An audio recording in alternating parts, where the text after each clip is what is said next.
Passionate but imperfect can be a winner when presenting. Find out why in today's show.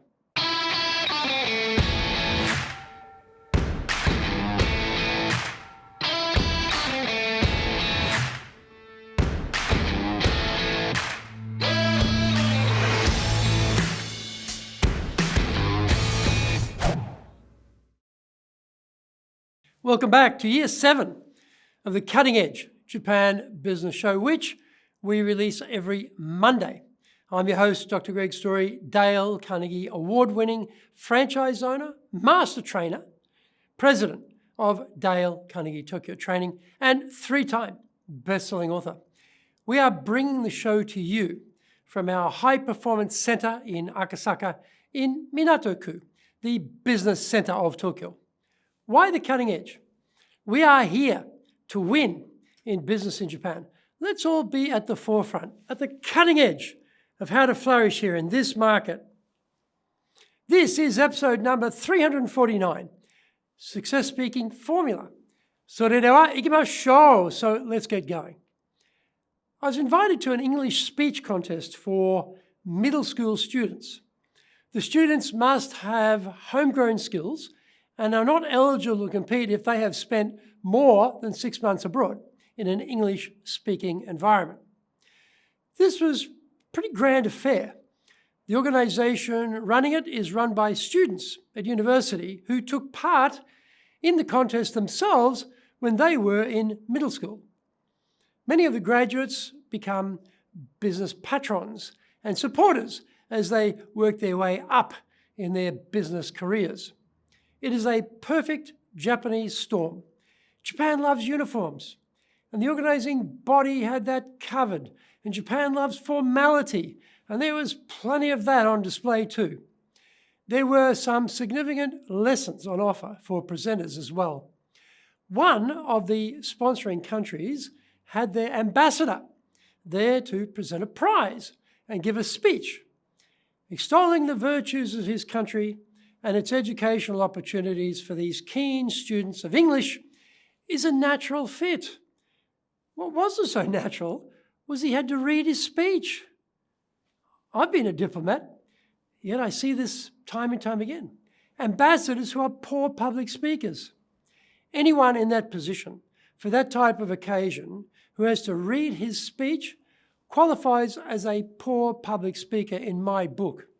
By contrast, Her Imperial Highness, Princess Takamado, gave a splendid speech, alternating between English and Japanese. She wasn't reading it.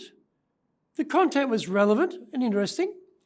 When you're a member of the Imperial family, there is tremendous expectation on you. And she could have chosen the safe route and have read her speech, yet she gave her remarks without notes and spoke freely. Was so much more powerful and connected with her audience. The toast was given by a senior government official who did so in excellent English and without any notes either. The only one who couldn't give his speech without reading it was the one native speaker involved. Rather ironic, I thought. Then we had the 3 finalists give their talks. Of course, they had memorized their speeches.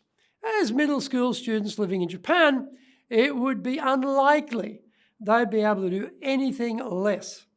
A 5-minute speech is a long time to memorize a speech, but they all did it brilliantly. If the Japanese education system does one thing well, it's rote memorization. The final speech was given by the winner, and it was very surprising.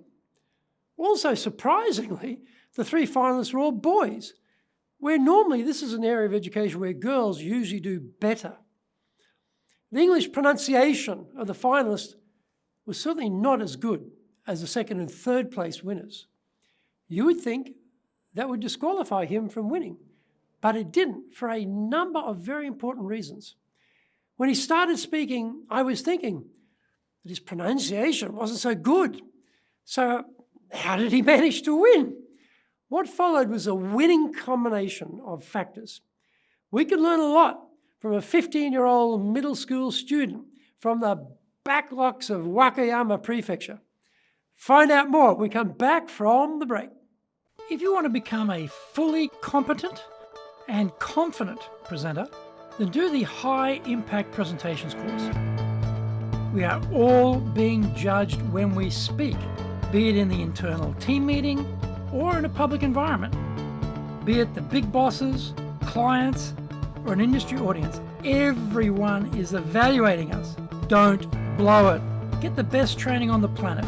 Do the High Impact Presentations course now in either Japanese or English.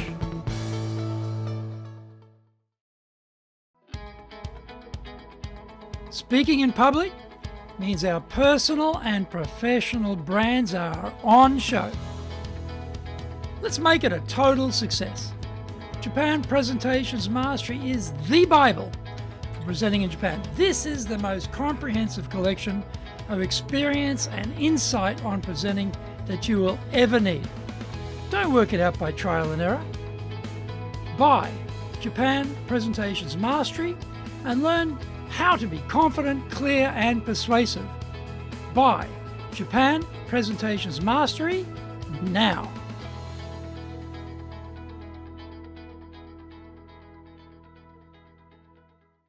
Welcome back.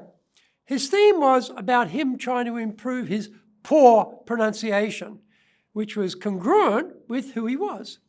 In other words, he was being authentic and appropriate in the eyes of his audience.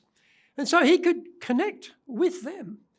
The other boys told stories too, but this boy included dialogue with his grandmother in his recounting of his story. And this added to an additional element of drawing us into the action. When he spoke, he did something more than the other contestants. He spoke with his whole being. The other two finalists with better English pronunciation used their voices, some small gestures, and some facial expressions in their talks. The winner, however, was speaking with his whole body language, lined up behind his words. He was moving in a relaxed manner that was congruent with his message. He sounded more natural, even though it was a totally canned speech. He wasn't the best English speaker in the contest, but he was the best communicator in English. That difference is huge. I found the same thing with my Japanese. I started by worrying about linguistic perfection. Discovered it didn't matter. Even if my vocabulary was limited, my pronunciation unreliable, and my grammar garbled, the audience came with me into my story when I delivered it in the right way. As adults in business, we can decide to avoid reading our speeches at all costs. Think about our audience when we craft our talk is critical. In the delivery, we should be authentic. That means we don't worry about occasionally mispronouncing words or stumbling over phrases.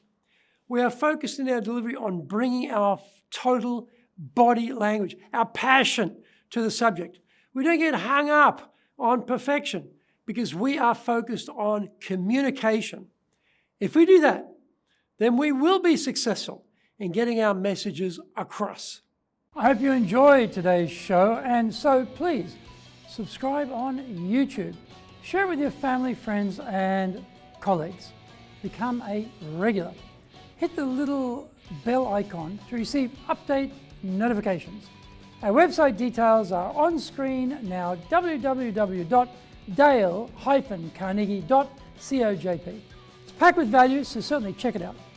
We try to offer as much value as possible, so you might also enjoy our other shows. In fact, we are releasing content 6 days a week.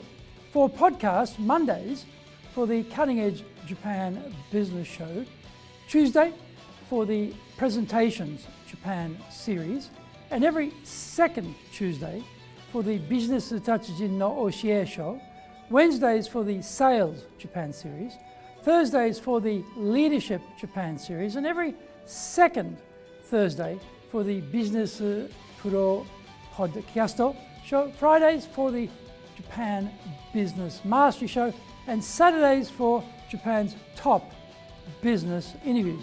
Now, you get these wherever you get your podcast. Also, every Monday we release the Cutting Edge Japan Business Show, Every second Thursday, we release the Business Pro Television Show, and every Friday, the Japan Business Mastery Show. Saturdays, every Saturday, we are releasing Japan's top business interviews. These are all on YouTube. We appreciate your support, and please let others know about it so they can benefit too. We want to make a contribution to helping people build their careers and businesses. And so please join with us in that endeavor. In episode number 350, we were talking about the rule of three. So yoroshiku, onegai itashimasu. Please join me for the next episode of the Cutting Edge Japan Business Show. We are here to help you, and we have only got one direction in mind for you and your business, and that is up.